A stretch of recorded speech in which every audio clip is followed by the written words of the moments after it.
કચ્છ ક્રાંતિ સમિતિ દ્વારા આજે સાંજે ભુજ શહેરના પેન્શન ઓટલાવાસી ધર્મેન્દ્ર પ્રધાન દ્વારા અપાયેલા રાજીનામાની ખુશીમાં ઉજવણી કરવામાં આવી હતી। આ પ્રસંગે કાર્યકરો અને સમર્થકો એકત્રિત થઈ વિજય ઉત્સવ ઉજવી એકબીજાને અભિનંદન પાઠવ્યા।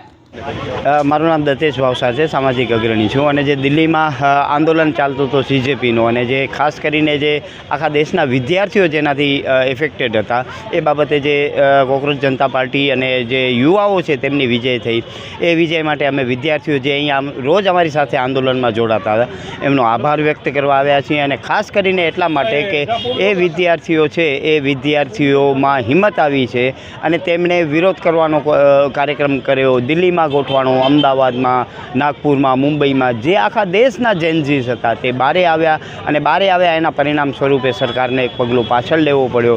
જે શિક્ષા પ્રધાન છે, મંત્રી છે ધર્મેન્દ્ર પ્રધાન, એમનો રાજીનામું આવ્યો એટલે સ્વાભાવિક છે કે વિદ્યાર્થીઓમાં ઉત્સાહ હોય અને ખાસ વિદ્યાર્થીઓ એટલા માટે વિદ્યાર્થીઓનો તમામ વિદ્યાર્થીઓ અને રોજ અમારી સાથે જે આંદોલનમાં જોડાતા હતા એ બધાનો આભાર માનવા માટે અમે આજે અહીંયા ભેગા થયા હતા અને ખાસ એટલે માટે કેમ કે આ એક વિજય થઈ છે, એ વિદ્યાર્થીઓની વિજય થઈ છે અને એ વિદ્યાર્થીઓનો ઉત્સાહ વધે, તેઓ આંદોલનમાં પહેલી વખત જોડાયા છે, તે આંદોલનકારીઓ આગળ પણ પોતાના અધિકાર માટે લડે એના માટે પણ એપ્રિશિએટ કરવો ખૂબ જરૂરી હતો એટલે એ વિદ્યાર્થીઓનો આભાર માનવા માટે અમે આજે બધે ભેગા થયા હતા। બિલકુલ સાચી વાત છે, ચોરના મનમાં બાવડીઓ હોય એવી રીતે, કેમ કે અત્યારે આપણે ગુજરાતમાં પણ જોયો છે ભૂતકાળમાં કે જ્યારે આવો કોઈ મુદ્દો આવે ત્યારે બધે મોટાઓ સીવીને બેઠા હોય છે। હાલમાં જે કેન્દ્રની સરકાર છે તેમણે પણ મોટા સીવી રાખ્યા છે અને એમને એવું જ હતું કે મોટા સિવાઈ જશે, થોડા દિવસમાં આ જેનઝીસ છે પોતે પોતાના ઘરે ચાલ્યા જશે, પરંતુ થયું એવું કે બકરો કાઢતા ઊંટ પેસી ગયો અને જ્યારે સોનમ વાંગચુકની ધરપકડ કરી ત્યારબાદ આખા દેશના વિદ્યાર્થીઓ દિલ્હી ખાતે ભેગા થયા। અમે દિલ્હી નહોતા જઈ શક્યા પણ ત્યાં જે દિલ્હી ભુજના સ્થાનિક લોકો ગયા હતા એમને પૂછતા એવું લાગ્યું કે અમુક જગ્યાએ 2-2, 3-3, 4-4 લાખ વિદ્યાર્થીઓ ભેગા થયા હતા અને સરકારને વિદ્યાર્થીઓની સામે ઝૂકવું પડ્યું અને વિદ્યાર્થીઓની માંગ માનવી પડી। ધર્મેન્દ્ર પ્રધાને રાજીનામું આપ્યો એટલે વિદ્યાર્થીઓ હવે ખુશ છે અને કદાચ આવનારા ભવિષ્યમાં સારી રીતે નીટની પરીક્ષાઓ અને બીજી બધી પરીક્ષાઓ થાય એ માટે વિદ્યાર્થીઓ બહુ જ ઉત્સાહિત છે।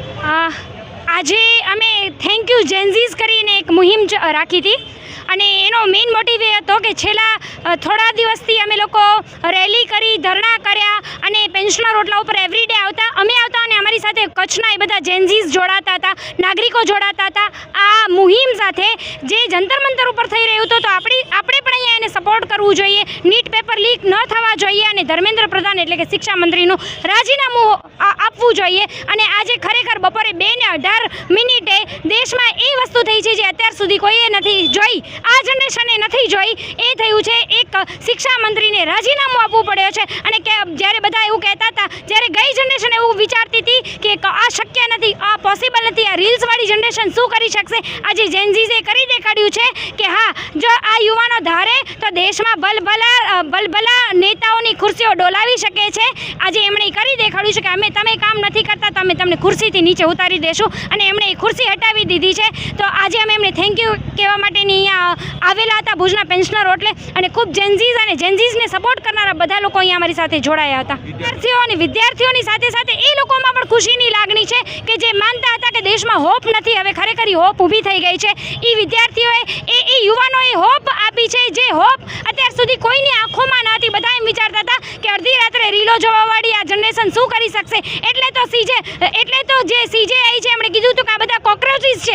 યસ, એ કોક્રોચીસ છે, એ કરી દેખાડ્યું છે જે કોઈ નહોતો કરી શકતો। ભલભલા વિપક્ષો ડરી ગયા હતા, ભલભલા વિપક્ષો થાકી ગયા હતા, ત્યારે કોક્રોચીસે વિચાર્યો કે અમે તમને કરી દેખાડશું ને અડધી રાત્રે રીલ બનાવવાવાળા પ્રોટેસ્ટ કરવા નીકળ્યા। હજી તો શરૂઆત છે, આ દેશમાં બીજું ઘણું બધું થવાનું છે। થેન્ક યુ જેનઝીસ, તમને અહીંયાથી હું થેન્ક યુ કહું છું, તમને સેલ્યુટ કરું છું। અમે મિલેનિયલ્સ તરફથી થેન્ક યુ કહું છું કે જે અમે નથી કરી શક્યા ને તમે કરી દેખાડ્યું છે। થેન્ક્સ। મારું નામ કશિશ છે, હું BCom સેકન્ડ યરની સ્ટુડન્ટ છું।